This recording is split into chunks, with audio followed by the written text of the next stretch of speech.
बेबाक विनोद में मैं ऐसे विनोद आज फिर आपके सामने हाजिर हूँ। आज हम चर्चा करेंगे विश्व स्तर पर आज एक सवाल भारत को लेकर, भारत की जो केंद्रीय जांच एजेंसियां हैं उन्हें लेकर आज एक सवाल खड़ा हो रहा है, एक बहस चल रही है।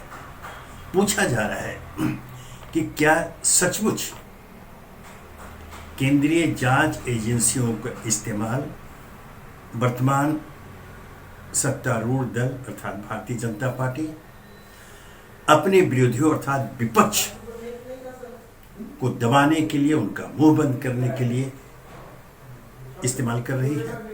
यह एक सवाल है और इस सवाल में आधार तो है,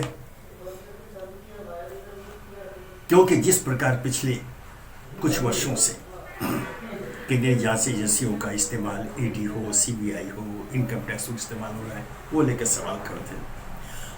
और अब पिछले दिनों जिस प्रकार दिल्ली के आम आदमी पार्टी, केजरीवाल के आम आदमी पार्टी के उप मुख्यमंत्री मनीष सिसोदिया के खिलाफ कार्रवाई करते हुए उन्हें गिरफ्तार किया गया, उन्हें जेल भेजा गया, तब ये सवाल और उठ खड़े हुए कि क्या विपक्ष के लिए अब एक दूसरा सामना करने के लिए एक आकृति जो खड़ी कर दी गई है केंद्रीय जांच एजेंसियों की, सीबीआई की, ईडी की, आईटी की, तो क्या विपक्ष को अब उनसे अलग लड़ने के लिए रणनीति बनानी पड़ेगी? इसे लेकर के विपक्ष के 9 नेताओं ने, जिसमें मुख्यमंत्री अरविंद केजरीवाल, भगवत सिंह मान, येदियुरप्पा, शरद पवार, उद्धव ठाकरे, तेजस्वी यादव और अखिलेश यादव आदि भी हैं, उन लोगों ने एक पत्र लिखकर, एक संयुक्त पत्र प्रधानमंत्री को लिखा है, जिसमें विपक्ष के खिलाफ केंद्रीय एजेंसियों के दुरुपयोग की बात की गई है और उनमें हस्तक्षेप करने की बात की है। ठीक है, यह पत्र लिखा गया, विपक्ष की ओर से पहले मौखिक रूप से प्रहार होते थे, अब इन्होंने संयुक्त रूप से प्रधानमंत्री को पत्र लिखकर इस मामले को उठाया है।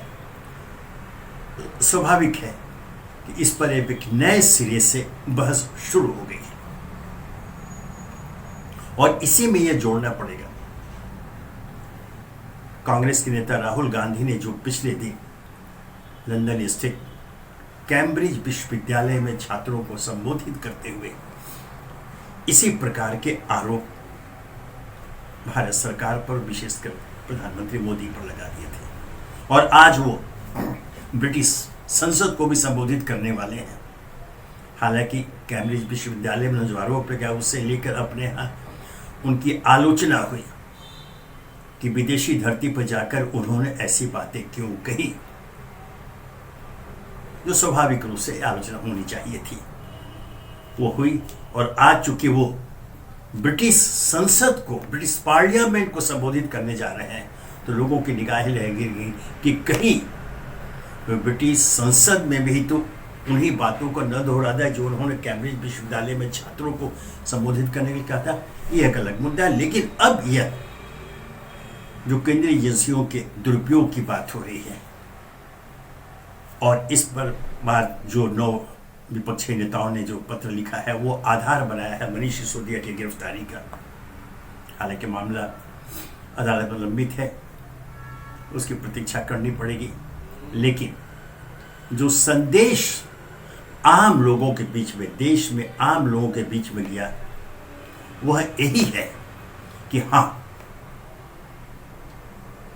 केंद्र में सत्तारूढ़ राजदल अपने विपक्ष के खिलाफ केंद्रीय जांच एजेंसियों का इस्तेमाल कर रहा है, अर्थात उनका दुरुपयोग किया जा रहा है।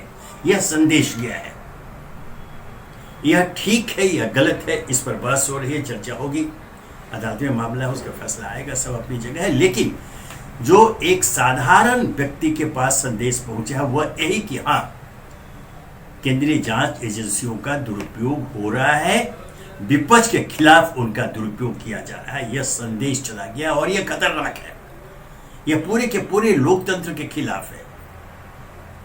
यह लोकतंत्र की जड़ों को कमजोर करने वाला कदम है, क्योंकि जिस प्रकार से अब आम लोगों के बीच में चर्चा हो रही है कि एक राजनीतिक साजिश के तहत विपक्ष के खिलाफ केंद्रीय जांच एजेंसियों का इस्तेमाल जो हो रहा है वो गलत हो रहा है, यह आम भाव है। दलीय प्रतिबद्धता की बात छोड़ दें, सामान्य जो तटस्थ आम जनता है उनके बीच जाइए तो उसमें अधिकांश लोगों का यही मत है। अतः एक बार फिर से 9 नेताओं के संयुक्त पत्र के पार्श्व में इस पर चर्चा होनी चाहिए, और यह चर्चा ही सिर्फ न हो, यह किसी तार्किक परिणति पर पहुंचे। यह आवश्यक है। बार बार इसकी मांग उठ रही है, राजनीतिक विश्लेषक मांग कर रहे हैं, जो तटस्थ जो नागरिक है वो मांग कर रहे हैं कि अगर यह गलत है तो सरकार की तरफ से स्पष्टीकरण आए, और अगर आरोप सही है तो इस पर तत्काल अंकुश लगे, क्योंकि यह आम लोगों के बीच में यह संदेश जाना, जैसे मैं दोहरा दूं, कि अत्यंत ही खतरनाक है। इससे हमारे लोकतंत्र की नींव कमजोर हो पड़ रही है, उन पर प्रहार हो रहा है।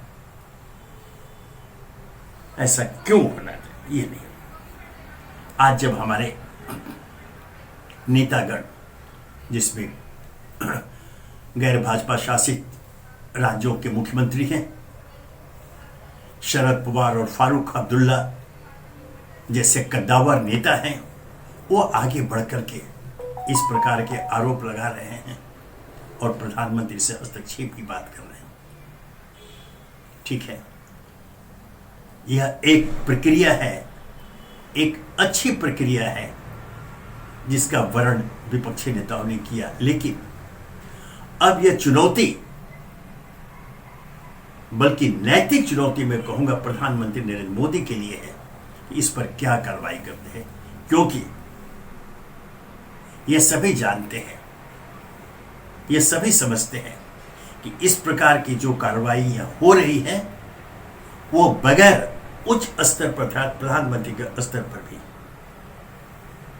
उनकी जानकारी में ही हो रही होगी, उनकी सहमति से ही हो रही होगी। यूं ही हिम्मत नहीं है किसी एजेंसी के अधिकारी की कि गैर भाजपा शासित राज्यों में जाकर नेताओं को, संवैधानिक पद पर बैठे व्यक्ति को गिरफ्तार कर, बिना उनके मन की, बिना उनकी सहमति के हो ही नहीं सकता। अतः यह एक औपचारिकता का निर्वाह विपक्षी नेताओं ने किया प्रधानमंत्री को पत्र लिखकर। तो अब जैसा मैंने कहा कि अब ये चुनौती प्रधानमंत्री के लिए है कि वह इस पर क्या कार्रवाई करते हैं।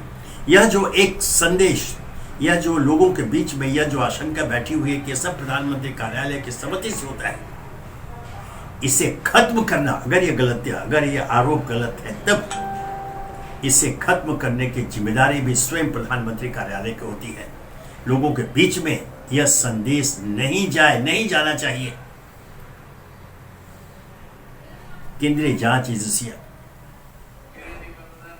स्वतंत्र संवैधानिक संस्थाएं हैं, उनसे अपेक्षा की जाती है कि वो तटस्थ होकर भ्रष्टाचार के खिलाफ, भ्रष्टाचारियों के खिलाफ कार्रवाई करेंगी, कदम उठाएंगी।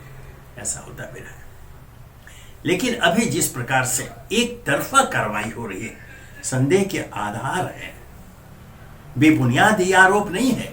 जिस प्रकार एक तरफा कार्रवाई विपक्ष के खिलाफ हो रही है, तो आम जनता पूछ रही है कि क्या सत्तारूढ़ दल अर्थात भारतीय जनता पार्टी के सभी लोग दूध के धुले हैं?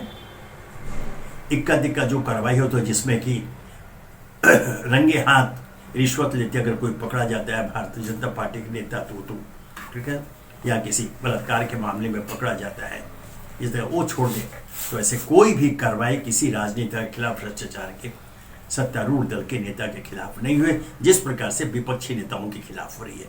तो यह सवाल है, इसका जवाब भी सत्ता पक्ष को देना होगा। नहीं तो जिस प्रकार से जनता ने कटघरे में खड़ा किया है सत्ता पक्ष को।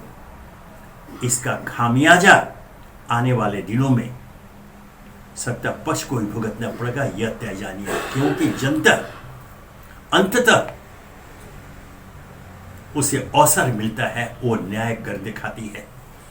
इतिहास के पन्नों में ऐसे अनेक उदाहरण दर्ज हैं और अभी कुछ महीनों के बाद आम चुनाव होने जा रहे हैं और एक बड़ी चुनौती के रूप में भारतीय जनता पार्टी के रूप में ये 2024 का आम चुनाव होगा, क्योंकि उनकी तैयारी है लगातार तीसरी बार सत्ता में आने की और लगातार तीसरी बार प्रधानमंत्री मोदी को पुनः मोदी प्रधानमंत्री बनाने की। यह उनके सामने चुनौती है और एक रणनीति बनाकर भारतीय जनता पार्टी लोगों के बीच में जा रही है। उनके कार्यकर्ता सक्रिय हो गए, बल्कि अति सक्रिय हो गए हैं। केंद्रीय नेतृत्व के निर्देश पर वो जो रणनीति बनाई गई है उसे क्रियान्वित करते हुए भारतीय जनता पार्टी लोगों के बीच में पहुंच रही है। उसके जवाब में विपक्ष अभी भी बिखरा हुआ है और इस प्रकार के एक संयुक्त पत्र तो देते हैं आप केंद्रीय एजेंसियों के खिलाफ। बेहतर होता कि भारतीय जनता पार्टी के खिलाफ एक संयुक्त मंच पर आकर एक महागठबंधन करके 2024 में भारतीय जनता पार्टी की चुनौती देते, क्योंकि दोहराना ही होगा कि बहुमत अभी भी भारतीय जनता पार्टी के पास नहीं है। यह एक बहुमत की व्याख्या हमारे गलत है, जिससे मैं पहले इस कास्ट में बता चुका हूं। मात्र 35% वोट ही उनके पास है। 65% वोट जो है वो विपक्ष के पास है। अगर ये 65% एकत्रित एक मंच पर आता है तो भी भारतीय जनता पार्टी कहां रहेगी। इसलिए संयुक्त हस्ताक्षरित पत्र का तो स्वागत है, किंतु प्रतीक्षा है संयुक्त मंच का, एक ऐसे राजनीतिक मंच का जहां विपक्ष संयुक्त रूप से एकत्रित होकर सत्तारूढ़ दल को चुनौती दे। यह लोकतंत्र की मांग है। यह लोकतंत्र की मांग है कि सत्ता पक्ष को चुनौती देने के लिए एक मजबूत विपक्ष, अति मजबूत विपक्ष हमेशा मौजूद रहे, ताकि वह लोकतंत्र से भटक कर कहीं तानाशाही के मार्ग पर न चलने लगे, जो आरोप आज लग रहे हैं। आज राहुल गांधी की जो चर्चा है कि उन्होंने विदेशी धरती पर जो मुख्य आरोप किया है, भारत में लोकतंत्र खतरे में है, तानाशाही प्रवृत्ति जन्म ले रही है।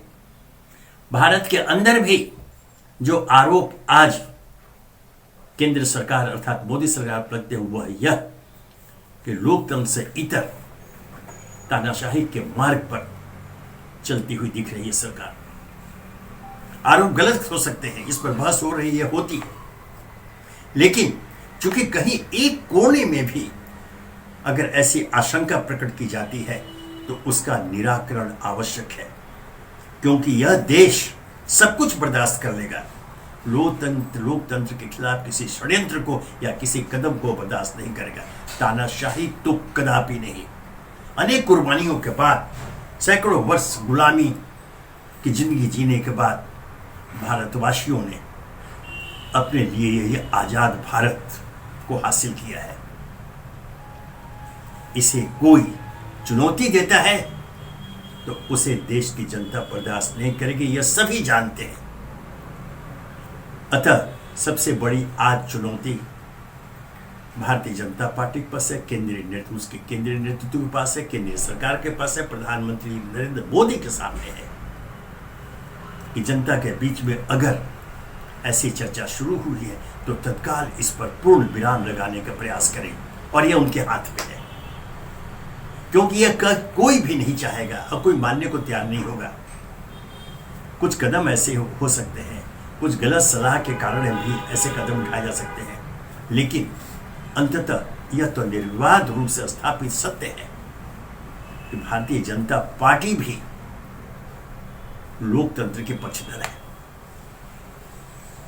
उसने भी लोकतांत्रिक ढंग से तत्कालीन सत्तारूढ़ कांग्रेस से उनके सहयोगियों को चुनाव में पराजित करते हुए सत्ता हासिल की है। कोई तानाशाही के रास्ते पर चल करके नहीं, बलात् सत्ता हासिल नहीं की है। चुनाव में जनता का समर्थन वो प्राप्त करके वो सत्ता हासिल हुई है। यह सत्य है। ऐसे में आज जो बातें की जा रही केंद्रीय एजेंसियों के दुरुपयोग की, तो वह जो आशंकाएं प्रकट की जा रही हैं, जैसे मैंने कहा, और ये आरोप आम लोग भी लगा रहे हैं कि जो एक तरफा कार्रवाई केंद्रीय एजेंसियां कर रही है, उससे यह आरोप मजबूत होता है, संदेह की पुष्टि होती है कि हां, जानबूझकर केंद्रीय एजेंसियों का दुरुपयोग विपक्ष के खिलाफ किया जा रहा है। तो यह दोहरा दो फिर से कि सत्तारूढ़ दल यह न भूले कि जब जनता के दिमाग में यह बात जिस दिन बैठ जाएगी कि उनकी आशा आकांक्षा के विपरीत कदम उठाते हुए